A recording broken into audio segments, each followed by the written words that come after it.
For a split second, I thought about starting this video with a montage of every single content creator who claims to be a Raider fan's reaction to us drafting Brock Bowers. And I wanted to show every single person who said, "But we already have a tight end. What are we gonna do with two of them?" But I thought, the world doesn't need more negativity. I'm gonna be the bigger man.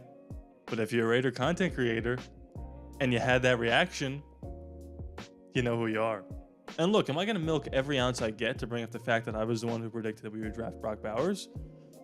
Yeah, I am. I think I deserve it. And not only did I predict it, but I'm happy about it because I knew we needed an eventual replacement for Davante Adams a few years down the road, blah, blah, blah. You've heard the story that I've spun time and again about why we need to take this guy. And people were saying he's the best tight end prospect of the last 15 years. He's the best player in the draft, blah, blah, blah. And people were mad. People were mad when we took him. And now all those same people that said, "But we already have a tight end. We already got one," are all on board after a couple days of watching this guy in college, watching him in OTAs, blah, blah, blah. And now there's a video of him getting a handoff. And what's interesting now is everybody's pro Brock Bowers. All you had to do was see stupid, grainy footage of him getting a handoff from a third-string quarterback and go, "Oh my God, we might be onto something here." Like I said, don't want to be negative, but here I am being negative. Brock Bowers getting a handoff should not surprise you. Number one, I talked about Luke Getsy. He did not have the weapons in Chicago to do what he wanted to do. He now has the weapons to be creative and ingenuitive in a division where you're playing Jim Harbaugh, Sean Payton, and Andy Reid. And you have to be creative to win the division, like handing off the ball to one of the best prospects in the NFL draft of the last 15 seasons. But as much as I would love to talk about Brock Bowers getting a handoff, and we'll get to that, this just shows you one thing about Luke Getsy, because this video is just as much about Luke Getsy as it is Brock Bowers. Luke Getsy knows the best way to score points on offense and to get first downs and to convert third downs is to get the ball to the hands of the playmakers. And I've seen Chicago Bears fans comment on my videos and say, "Get ready for a lot of wide receiver screens." Guess what? When our best assets are wide receivers, maybe we should get them the football. I don't hate that. I think that comment was meant to scare me, but it doesn't. Because if we're getting the ball to the hands of Davante and Jacoby and Brock Bowers, we're going to win a lot of football games, and we're going to score a lot of points. Now let's talk about the handoff. He comes in motion, he gets the handoff. We've all seen the footage. If not, type in Brock Bowers handoff Google. First thing on Twitter comes right up. What you have to understand about that is, yes, we're getting, creative and tricky in the Chiefs, blah, blah, blah, right? I heard, I can't remember if it was ESPN or NFL Network, when we drafted him, somebody said he was the best running back on the Georgia football team. One of the best H-backs in the SEC. This is the best division in college football, no doubt about it. And somebody said he was known as the best running back on a Georgia Bulldogs team who was consistently competing in the college football playoff. And this is the guy we got with the 13th overall pick. And now Luke Getsy's coming in here and saying this: "I'm willing and able to learn from the mistakes I made in Chicago, trying to fit square pegs into round holes. I'm now going to adapt to what we have. And what we have is a great defense that needs the offense to score 20 points. We get to 20, 21 points, we can win a lot of football games, especially with the defense we have now. I like to get to 24, 25, but for right now, 21. Let's get to 21, and then we'll move from there." And how do we do that?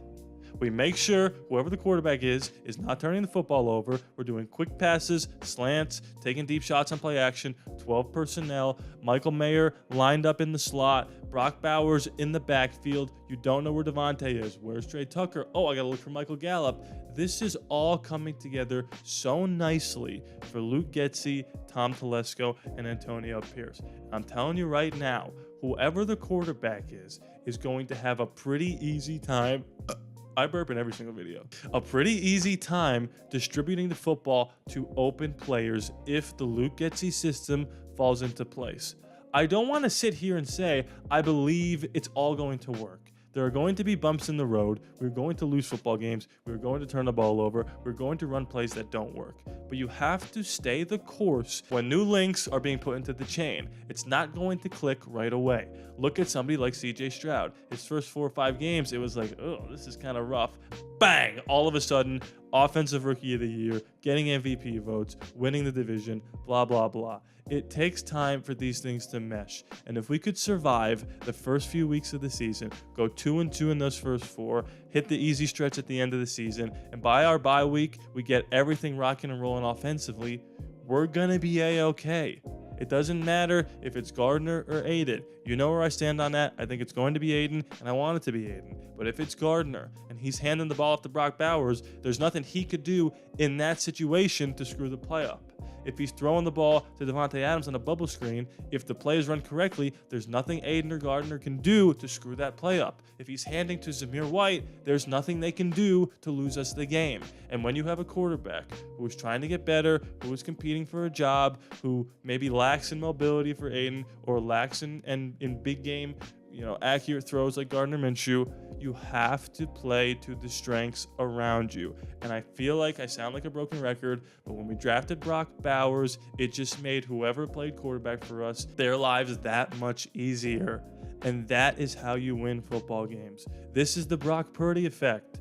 You've got Deebo Samuel and Brandon Ayuk, maybe the best 1-2 punch in the league. And you see constantly them hand the ball off to Deebo in big game situations and big time playoff moments. You got people like Christian McCaffrey in the backfield who can catch balls and throw touchdown passes. They got other people like Jawan Jennings and George Kittle.